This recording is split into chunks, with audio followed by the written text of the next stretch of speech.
Texas Hill Country, 1871. The first thing Zeke Adler saw when he rode over the ridge was a girl chained to a fence, her arms stretched out, the midday sun beating hard on her shoulders. He pulled his horse to a stop.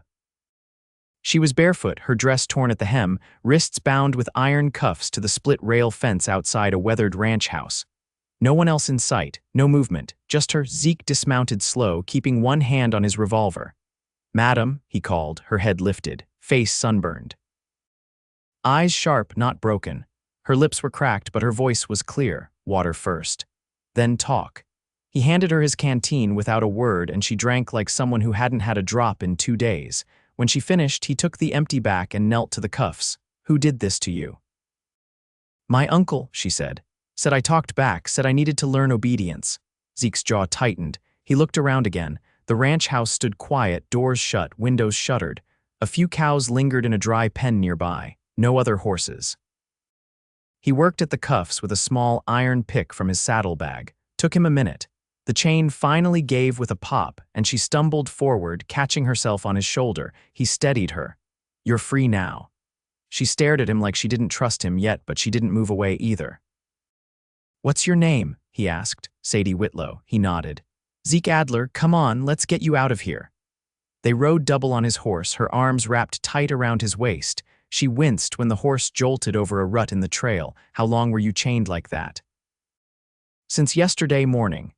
"You got any family besides the bastard who did that to you?" She hesitated. "No, my parents passed 2 winters ago. I lived with him since. That place back there, his, used to be my father's. My uncle took it after." Zeke didn't say anything for a while. The wind moved quiet through the cedar trees as the sun dropped lower. When they reached his camp, the fire was already low and the air smelled like mesquite smoke and dust. She eased down from the horse and sat on a log, rubbing her wrists. "You hungry?" She nodded. He handed her some jerky and beans warmed in a tin. She ate slow, like her mouth still hurt. "You a ranch hand?" she asked. "Used to be, now I ride alone, fix fences for coin, haul freight sometimes, nothing steady." "Why'd you help me?" Zeke looked at her, really looked. Her eyes were tired but not empty. Her spine, even after all that, stayed straight. "Because no woman deserves to be chained like that, not for speaking her mind." She blinked like she hadn't expected that answer. Later, as the stars came out, she moved closer to the fire. He gave her his blanket. She tucked it around her shoulders. "You headed anywhere?" she asked. "Nowhere important," she looked at him. "Could I come with you, just till I figure something out?" He didn't answer right away, then nodded once. "Yeah, you can." She let out a breath she had been holding. "Thank you." Zeke lay back on the bedroll. Sadie curled up nearby, blanket pulled up to her chin. The silence between them was not awkward. It was calm, safe. The next morning they rode west. Over the next few days, she started to smile again. They found work in a town called Blanco. Zeke fixed a broken axle for a farmer. Sadie helped mend clothes at the general store. At night, they returned to the edge of town, camped under the stars. He noticed the way she started humming while she worked. The way she laughed when he told her about the time a mule kicked him clean into a water trough. "You ever think about settling somewhere?" she asked one night, sitting beside the fire, knees pulled to her chest. "Used to," he said. "Then I got used to moving. I think I might want to stay somewhere, someday." He looked at her. "You thinking of Blanco?" She shrugged. "Maybe, it's quiet, people been kind." He nodded, watching the way the firelight danced on her face. "Zeke?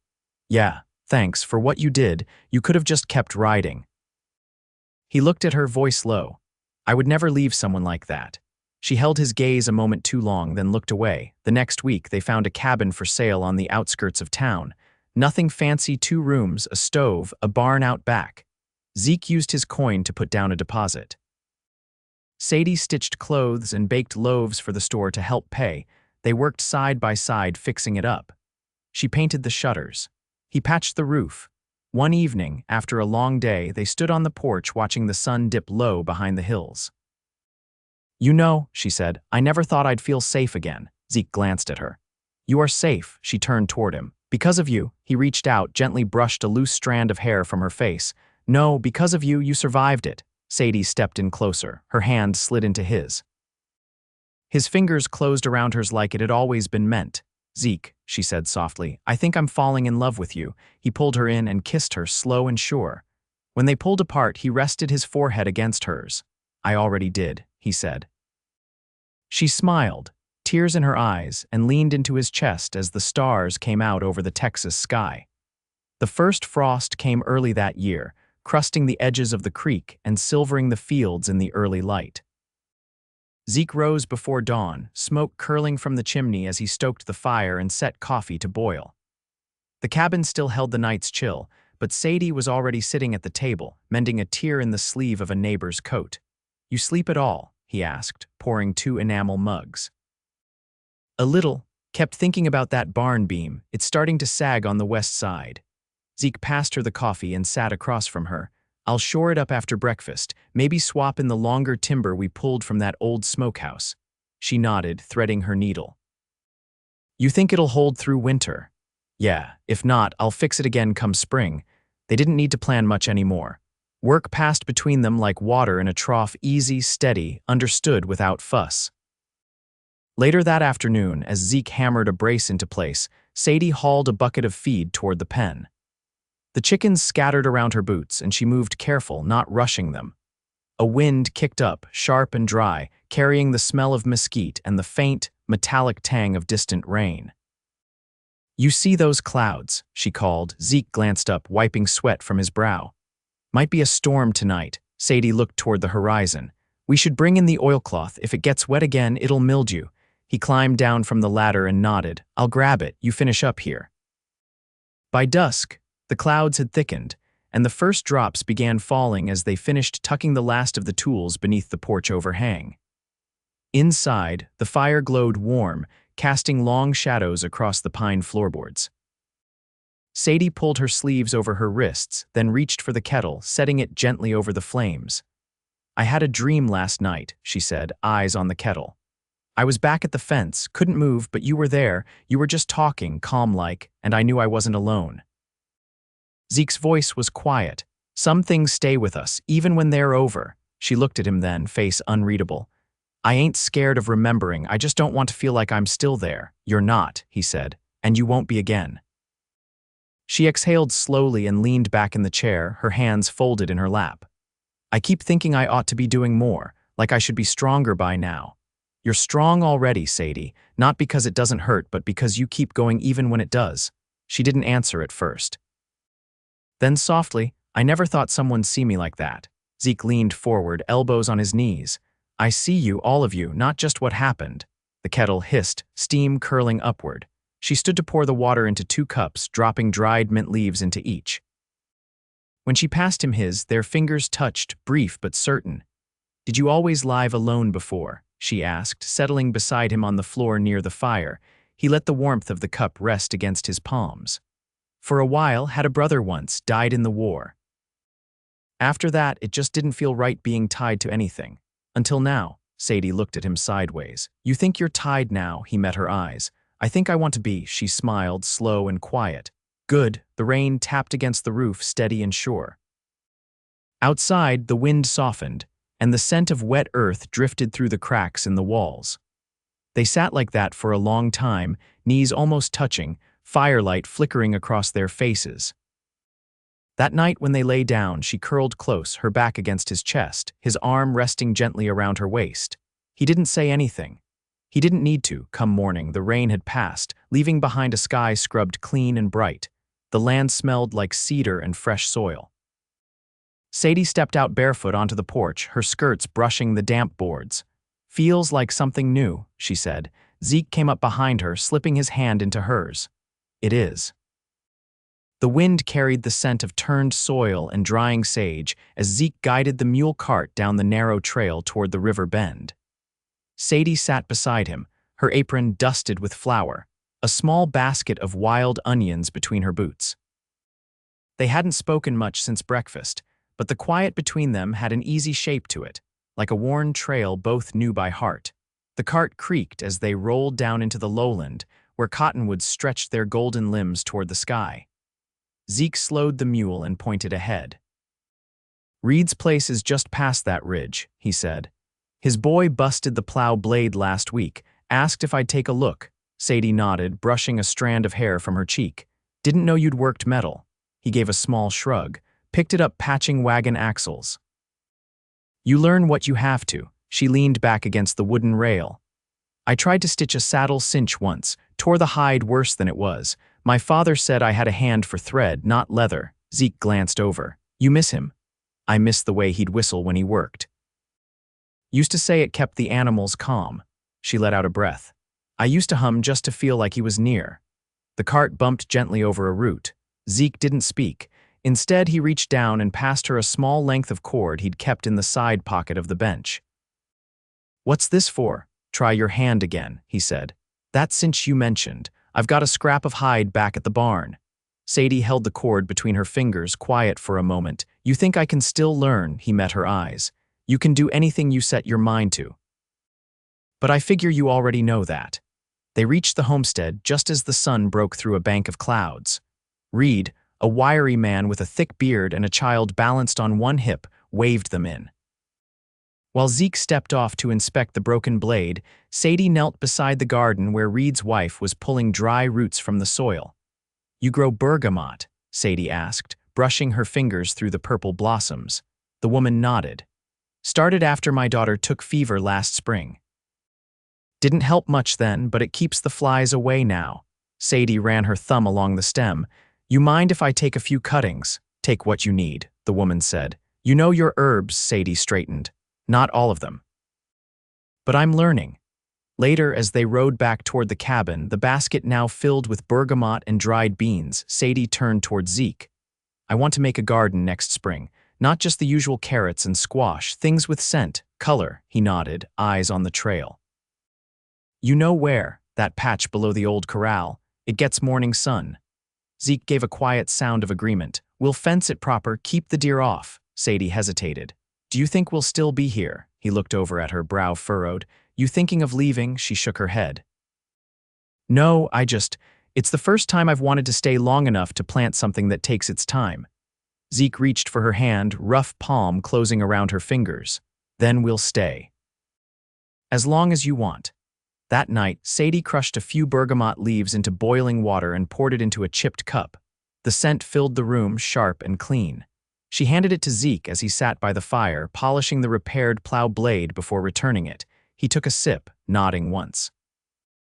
Tastes like something new. Sadie knelt beside him, her voice soft. I didn't know I could feel this kind of peace, not after everything. Zeke set the cup down and turned to face her. Peace isn't something that finds you, it's something you build. One piece at a time. She reached out, resting her hand over his heart. Then let's keep building. Zeke leaned forward and kissed her, slow and sure, the warmth between them as real as the firelight on the walls. When they broke apart, she rested her head against his shoulder, and he wrapped his arm around her, pulling her close. Outside, the moon rose, casting long silver light across the hills. Inside, the room held nothing but the quiet rhythm of two hearts learning to beat in step.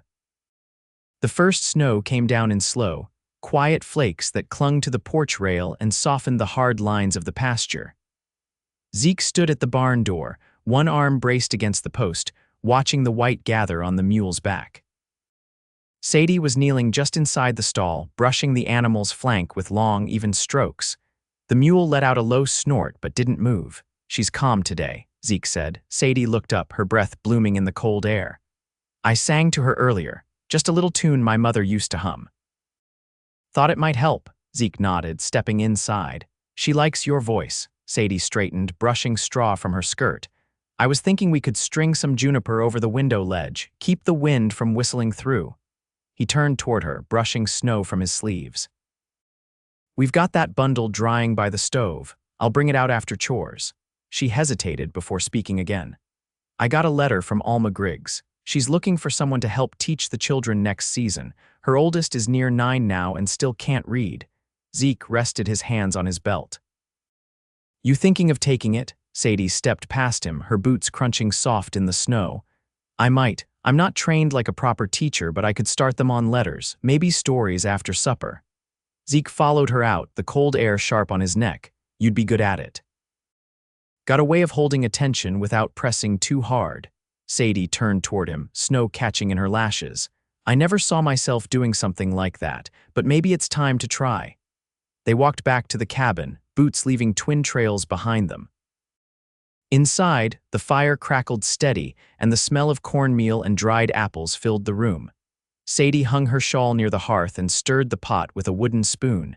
Zeke leaned against the doorframe, watching her. You ever think about what you want 5 winters from now? She didn't turn. Sometimes, but it's hard to picture anything that far.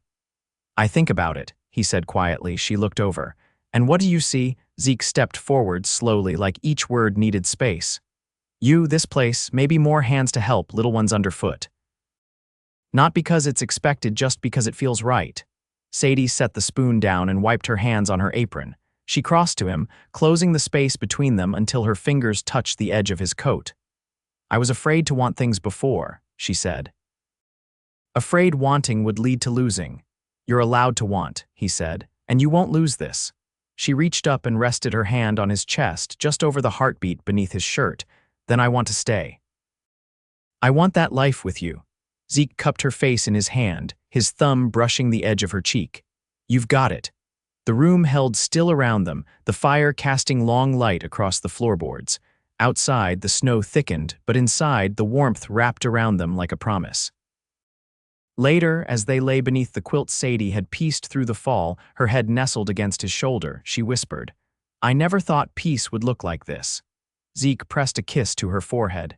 It's ours now. No one can take it. She nodded against him, her breath easing slow and steady, and when sleep came, it came easy. By mid-March, the cold had loosened its grip.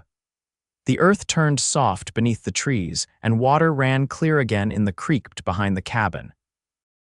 Zeke was in the pasture, sleeves rolled past his elbows, driving fence posts into the thawed soil.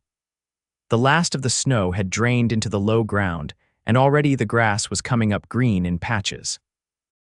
Sadie stood near the corral, holding a brush basket filled with early shoots of yarrow and lamb's ear. Her cheeks were pink from the wind, her eyes steady as she watched him work. You're leaning the posts too far west, she called over. Wind'll take those down before summer's out. Zeke straightened, rested a hand on his hip. So now you're a fence judge, she smiled without answering and stepped over the rail, her skirt catching on the lowest rung. I'll set the next one. You watch. He handed her the post, and she planted it into the hole he'd dug, tamping the dirt around it with her boot heel, checking its line with a squint and a nod. Better, he admitted. I'll take that. She wiped her palms on her apron and looked out across the pasture. This land's starting to feel like it remembers how to breathe. I was thinking the same, he said. Soil's ready. You still planning to start that garden? I already marked the rows. I'll sow the first seeds after the next full moon. Her fingers brushed his as she passed the post driver back. And I want to build a bench nearby, somewhere to sit when the sun's low. Zeke studied her face, the way her gaze lingered on the horizon like she saw something already blooming. You've got plans. I do, she said, and I want you in all of them. He didn't speak right away. He just stepped forward, pulled her gently into his arms, and held her there as the wind pushed through the bare trees. That night, they sat by the hearth, a stack of hand-cut boards beside them. Zeke had whittled the edges smooth, and Sadie was sanding the last one with a scrap of old cloth. We should carve something into it, she said. For the bench, something small. What are you thinking? She turned the board over in her lap. Not names, just something quiet. Maybe a line from that hymn I told you about, the one Mama used to hum. He nodded. You remember it. She closed her eyes for a moment, then sang the words low and soft. Though storms may rise, still roots run deep. That'll do, he said. We'll carve it in the morning. By late spring, the bench was finished and set beneath the cottonwoods near the edge of the clearing. The garden rows had sprouted, and Sadie spent her mornings tending them while Zeke worked the far pasture, coaxing the stubborn oxen to break the rocky ground. One evening, after supper, Sadie stepped out with a small cloth bundle in her hand. I made something, she said. Didn't mean to at first. Just kept stitching. She unfolded the bundle and held up a baby shirt, small, soft, made from scraps of muslin and linen in quiet shades of cream and blue. Zeke looked down at it, his face unreadable for a long moment. You're sure, he said. I am. He reached out and touched the edge of the fabric, then took her hand in his. We'll raise them here, where the roots run deep. Summer came warm and steady. The harvest was small but clean, enough to fill their shelves with jars of beans, dried corn, and sweet apple preserves. Zeke built a cradle from oak boards, and Sadie sewed a quilt from the faded shirt her father used to wear. The bench beneath the cottonwood weathered to gray, but the words stayed clear. When the child came a girl with dark hair and quiet eyes, they named her Lark, after the birds that sang in the early light. Sadie held her against her chest, and Zeke stood at the doorway of the cabin, watching the sun rise through the mist. "She's got your calm," he said. Sadie looked down at the bundle in her arms. "And your steadiness." They didn't speak then. They didn't need to. In the months that followed, they built more an extra room off the cabin, a stone path to the garden, a plank swing that hung from the old pecan tree. Sadie taught the neighbors' children their letters, and Zeke lent his hands to anyone whose roof sagged or whose cart wheels splintered. Folks began to stop by, not just for help, but for company, for quiet, for the kind of warmth they'd come to expect from the house at the edge of the pasture. One late summer evening, Sadie sat on the porch with Lark asleep in her lap. Zeke carried out a mug of warm cider and sat beside her, stretching his legs as the sky deepened to violet. "Did you think it'd feel like this?" she asked. He shook his head. "I didn't know it could." She leaned against him, their shoulders touching. "We made something good. We did," he said. "And we'll keep making it." She looked out at the field where the garden had grown full and wild, where the fence lines held and the wind passed clean through the trees. "Zeke, yeah, I'm happy." He reached down, laced his fingers with hers. "So am I, and they were. Always."